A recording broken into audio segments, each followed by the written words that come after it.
All right, everyone, welcome back for another deep dive. Yeah. Today, we're going to be taking a look at Smart Women Finish Rich, Mm-hmm. which is by David Bach. Yeah. So this is a book. It's also an idea, and he was recently on a podcast. Yeah. So we have two sources this time around, his Yeah. book and this podcast episode. Right. And so we're going to kind of like talk about some of the key takeaways Mm. and try to distill them Yeah. into something actionable Yes. so that you can start to think about it in Right. your own life Uh-huh. and how these things can kind of like be applied to your own personal journey towards financial freedom. Yeah, and I think one of the things that struck me about Bach's message is that financial independence isn't about reaching some Yeah. specific income level. Yeah. It's not like, oh, when I hit 6 figures or when I hit 7 figures, then I'm going to be financially independent. Right. It's really more about adopting smart money habits wherever you are on your financial journey. Yeah, I love that. Yeah. That's so important. It makes it feel more attainable, right? It does. It really does. It's not like, oh, this is a pie in the sky thing. Yeah, You're not yeah. making this much money. Yeah. Forget it. It's not for you. Yeah. And this is something like anyone can do if you're willing to,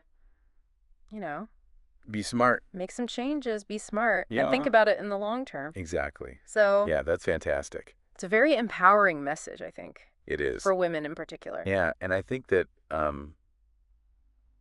one of the things that he really stresses is this concept of the latte factor. Yes. Can you kind of break down what that is and like why he thinks that that is such a An important thing to consider. yeah. Yeah, absolutely. So the latte factor really highlights the impact that small everyday expenses can have on your long-term savings. Right. So he gives the example of like a $5 latte every day, right? Right. It doesn't seem like a lot. It doesn't seem like a lot. Right. But if you multiply that. And, we all need our little indulgences, right? You have your coffee, your whatever it is. Yeah. But if you add that up over the course of a year, Yeah. that's $1,800. Yeah. Right? $1,800 a year. So you're not just losing $5 a day. Right. You're losing $1,800 a year. Right. And then he takes it a step further and he says, okay, imagine that money invested over 10 years, over 20 years, over 30 years. Yeah.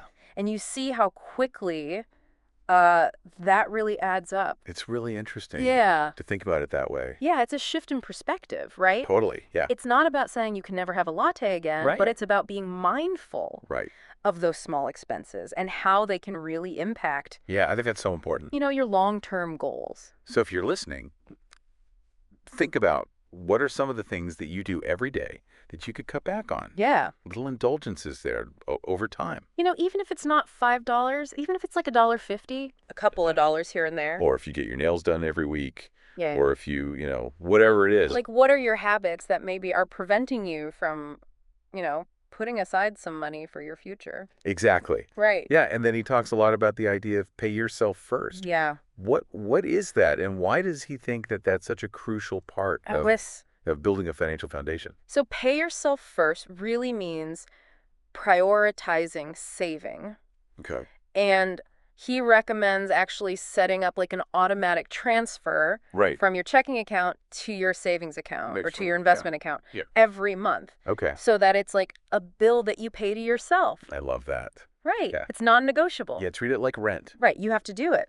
Exactly. Yeah. Yeah, and I think that that's so important because a lot of times you think, oh, I'll just invest what's left over at the end of the month. Yeah. And then there's nothing left over. Yeah, nothing left over. Right. It's back. Or you spend it on something else. Yeah, or something comes up. Right, an emergency. Exactly. Yeah. So this way you're ensuring that you're paying yourself first. Yeah. And that you're building that financial foundation Yeah. consistently. I think that that's so important. So many people feel like, oh, I'm not rich enough to invest, or Yeah. I don't have enough money to get started. Right. But what would you say to those people? I would say you absolutely do not need to be wealthy to start investing. Yeah. The key is to start early. Okay. Even if it's with small amounts, Right. time is really your biggest asset when it comes to investing. Okay.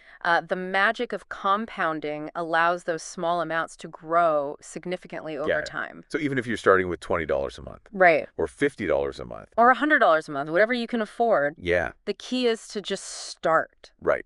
And to do it consistently. Yeah, and to be consistent about it. Yeah, so don't wait until you're rich.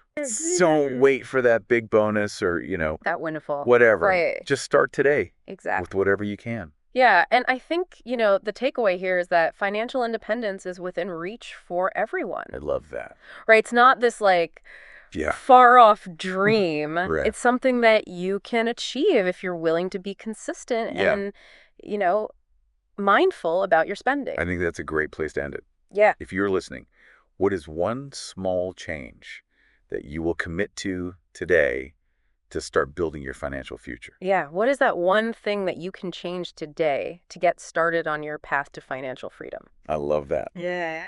We will see you next time for another deep dive. All right. See you later. Bye.